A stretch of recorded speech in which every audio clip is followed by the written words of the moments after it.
Thanks, Doug. Now, the woman who raised one of America's most notorious serial killers speaks out. I know this sounds strange, but he did not mean to hurt anyone. Jeffrey Dahmer's mother from the heart, next. A brutal killer who brought pain and suffering to so many families. But tonight, we learn firsthand about the pain he brought to this woman, his own mother.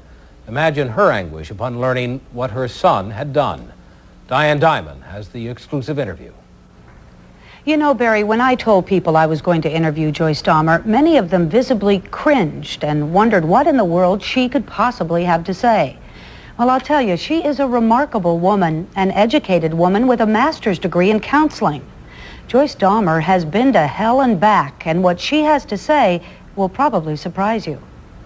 I still love my son. I've never stopped loving my son. He was a beautiful baby. He was a wonderful child. He was always been loved. The words of a devoted mother, and make no mistake about it, that's what Joyce Dahmer was and is. She filled her son Jeff's baby book with memories of a happy time, his first baby picture, a lock of his hair, the words to the first prayer the little 2.5-year-old Jeff ever learned. Now I lay me down to sleep. Do you remember where you were when you heard this news about your son? Well, it wouldn't be very easy to forget. I'd come home about a half an hour early, and one of my friends from Ohio, where the news came on a couple hours earlier, called and had a hard time telling me why they wanted me to watch television. But I found out about it like everyone else. Within about a half an hour, he was on television. It's obvious that there has been a number of human specimens found within the apartment, and to a certain extent, they have been there sometime. What did your friend say? Do you remember the words? I remember the words, yes. It was very difficult. She simply said, Jeffrey's in trouble. And I said, what kind? And she said, bad trouble. Bad trouble. It was trouble so heinous no parent can ever imagine. A son who stood accused of mutilation, murder, and cannibalism. A son who admitted to every horrible thing being said about him. Severed heads in his freezer, body parts preserved in formaldehyde, a gallery of 17 victims, mostly from the inner city. Jeff was a victim of a compulsion, an obsession. When I went to visit him, I asked him what it had been like during all of these years, and what did he say to that? He said, I was so scared. I was scared every minute, and I tried to stop, and I couldn't. Joyce Dahmer, accompanied by a psychotherapist friend, agreed to speak out to Hard Copy about her son, about what she thinks society should do now with Jeffrey Dahmer, and about those hurtful headlines that seem to blame her for what Jeff became. Intellectually, I knew, I don't know how this sounds, but I knew that I'd done a good job as a parent. I knew this had to come from something outside of Jeff. I think there's a lot to be learned, and one of the things that our society does have to be aware of is that we still do have a prejudice. We have a stereotype, and we still do blame mothers.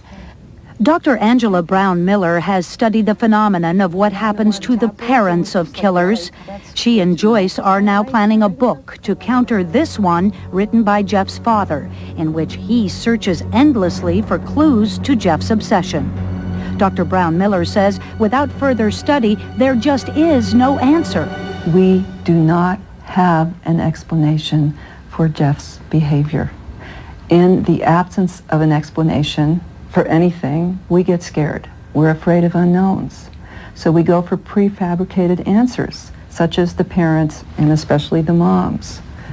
And this has been a ready-made answer. Mother, the monster maker, has been the easy way out of dealing with something we just can't explain. Joyce Dahmer talks to her son on the phone once a week. He is depressed, she says, but fills his time cleaning the prison gymnasium and writing letters on his new typewriter. But as a certified counselor herself, one thing bothers Joyce, and it is this. Jeffrey Dahmer gets no therapy. He sees no psychiatrists, and no one comes in to study him in an effort to find out what motivated this most infamous killer.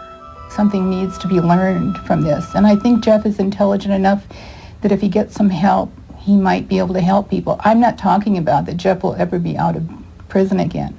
He won't, no matter what he finds out about himself.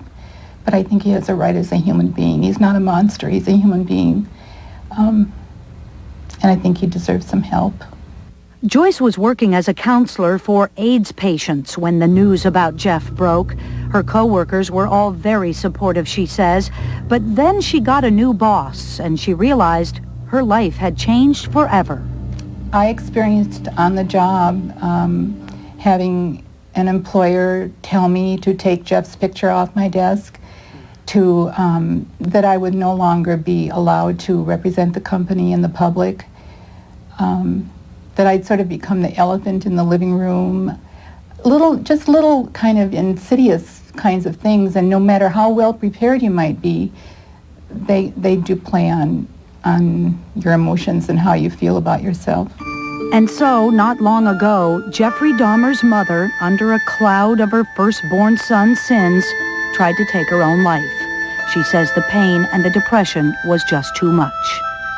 Today, she thanks God that she was spared and has come to decide that with so many murders happening every day in America, there must be other parents out there who, like her, are just trying to find a way to cope. There's a murder happening every single day in our society. That means there are mothers and fathers, there are sisters and brothers, there are extended family. Jeff is an unusual situation.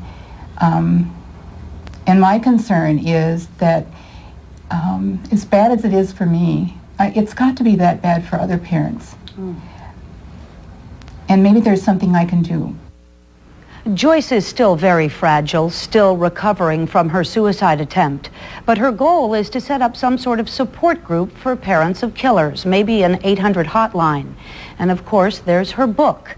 She says she's had trouble finding a publisher. They seem to think that Mr. Dahmer's book is enough on the subject. But Joyce says she won't give up. She can't give up.